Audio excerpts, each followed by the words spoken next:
welcome back on Let's Get Back to Love. It's your boy A Sly, and today we're gonna be talking about why your ex stays winning while you over here losing. But it's okay though. I'm gonna show y'all how to fight back. Let's get into it.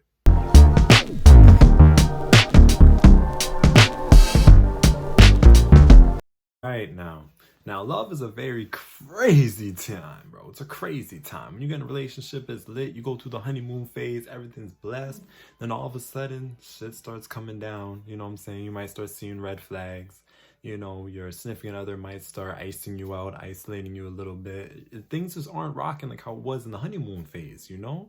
And slowly it starts to deteriorate until one day one of y'all decide, hey, yo, I don't want to be with you anymore. I'm gonna go my separate ways. Now, let me tell you this. When you do not actually suspect the breakup, like you think things are going downhill, be like, I could pick it back up, you know? You still have love for the person. At the end of the day, when they do you dirty, that love turns to hate. And that's a fine line. If you really think about it, anyone that you really loved, when they did you dirty, it wasn't like oh, it's okay, like I'm just gonna keep you as an acquaintance, bye. It's always like a dang, I hate that person, bro. Like, can't believe they'll do me like that, you know? Like, I used to love them, I wrote out for them, etc. And that's how you're gonna do me? If it's just a fine line, it switches straight to hate. You know what I'm saying? And the most stressful part about actually hating someone is that when you hate someone, they now have control over your life. So let me get into it. This is why your ex is winning. So usually if you're in a relationship and someone leaves you, you know, they have come to terms as like, I do not want to be in a relationship with you anymore. And the worst part about that is that they have came to terms with it sooner than you have came to terms with it. You know, like they already had in their head like, hey, I'm gonna leave this person. And you had no idea. So two twos, they one day decide to leave you. And then now, in this today's culture of love, it's straight from, I got broken up with, so know what? I'm gonna get revenge on them. I'm gonna have a city boy summer. I'm gonna have a hot girl summer. I'm gonna sleep with their best friend. I'm expose them online for cheating on me. You know what I'm saying? Just do something to get back at them. You know what I mean? And then slowly, fam, I'm starting to see people are now just like, hey, yo, like, I can't even love again because this person did me dirty. How am I supposed to trust someone else after I trusted this person with like all my secrets and stuff, and then they went off and left me or cheated on me and things like that. And they kind of leave you a broken person, you know? So at the end of the day, if you really think about it, fam, if your ex has left you like that, doesn't that mean that they still have control over your life? Because technically you do not really have control over their life anymore, because they see you ain't doing anything and they're just going off living their best life while you're still over here hating on them. You know what I'm saying? As you know, you rightfully should, as society tells you. But let me just give it to you like this, fam. All right? So I just use the example of, all right, so this person, they cheated on me, so I'll be unable to trust again. Therefore, I'll be unable to love again and get back to a relationship and actually get back into a healthy relationship where someone will actually treat me right. You know what I'm saying? Your ex is basically robbing you of your future love life. You know what I'm saying? Just because of how they did you. And that's spewing straight from hatred. Since you hated what they did to you, you do not want to put yourself back in that position where someone else could do that to you. Understandable. But what if we looked at it like this?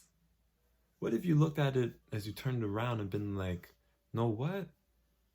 I did not see the red flags. You know what I'm saying? But in my next relationship, I'm going to see these red flags that this person's being unfaithful. Or maybe now my next relationship, because my boyfriend did me dirty before with me spilling all my secrets to him kind of early into the relationship, I'm just going to decide I'm going to be friends with this person first and then work my way to it. Instead of giving it up on the first date, I'm going to give it up on the 10th date. You know what I'm saying? Because at the end of the day, what you really need to fight back against your ex is self-confidence in yourself. Knowing that, hey, yo, I'm going to be blessed either way you're with me or you're not with me. And whatever you did to me, all I'm going to take it as a life lesson so no one ever does me like that again, because I do not deserve to be treated like that. And I'll make sure I'm going to set boundaries in my next relationship where I know for sure, hey, if you cross this line, you got to go, because I know my worth. And if you're going to treat me any way below my self-worth that I have for myself, then fluff you. It's time for you to go. You know what I'm saying? It's time for you to bring that power back onto yourself. Do not let your ex extract power away from you. No more. No, fam. You are the person who needs to build yourself back up and say, hey, yo, I do not deserve to be treated like this. So now that you're gone, my ex, whatever, it's your loss that you lost me. You lost a good significant other. You know what I'm saying? You lost someone that actually loves you, that actually cares about you. And you're not going to find someone like that again. And if you do, well, congratulations. I hope you treat that person right. But it's just not going to be with you. And then you will slowly go move on. And now let me tell you about the crazy part about doing this. When you build your self-confidence back up and you just go back out there, you go on your 5-year plan, you go on with your job, you go on making new friends, you go do whatever you want to do to make yourself happy. You're just going to go live life. The moment you go meet someone again, you already know who's going to be ringing up your phone. You already know. Trust me, I've seen this happen on many occasions. Every single time you finally are ready to let go of that hate and just move on, all of a sudden it's boop, boop, boop. Say, yo, I've been thinking about you still, you know what I'm saying? Like, now that everyone's back outside, you know, I thought we should be outside together. You know what I'm saying? And that's really how it goes, because they're seeing that you're winning the fight when there really is no fight. It's really just you knowing your self-worth and knowing how you deserve to be treated, and just your past relationships have taught you what boundaries to set in place, and what type of boundaries set in place with people you should avoid, and also just setting up your own self-worth, knowing what you bring to the relationship. You know what I'm saying? And why these people deserve to respect you, care for you, and they should always be ready that if they break your trust, break your boundaries, that you're going to cut them off, because you're just that person. You care you love yourself way more than you love them to be done dirty. You know what I'm saying? You will not be put in a situation where someone is continually pushing you down and not letting you reach your full potential, because you love yourself too much. So I want you right now, if you still rocking with me, you still in the comments, tell me right now that you love yourself.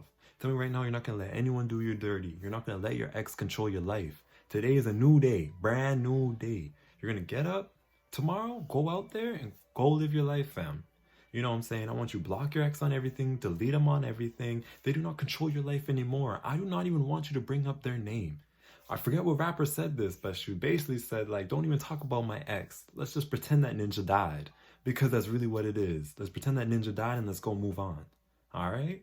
You got this. It's time for you to start winning the fight. And the best part about winning the fight is that you just get to work on yourself, and your reward is finding true love, finding your passion, reaching the goals that you've been trying to reach, getting better financially, getting better mentally. All those goals are way better. And at the end, they come crawling back to you every time. I'm telling you, they come crawling back to you every time, because that's just how it is.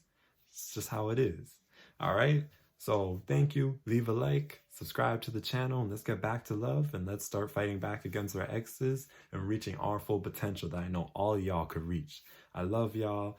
Thank you for letting me reach 100 subscribers, by the way. That was live, 100 subscriber club, you know what I'm saying? I didn't know people would really care that much about getting back to love, but it looks like some people are caring about getting back to love. You know what I'm saying? That makes me amped. So talk about this to your friends, share it with your friends. And if anyone's struggling, point them to my channel. I promise I got bare videos for them, bare reels. I'm going to do more longer YouTube videos just to really get out the message, you know, try to reach all aspects. And if there's anything else y'all want to hear, or anything else I need to touch on I maybe missed out on, put that in the comments, bro, and let's get to it. All right, let's get back to love. I love y'all. Peace.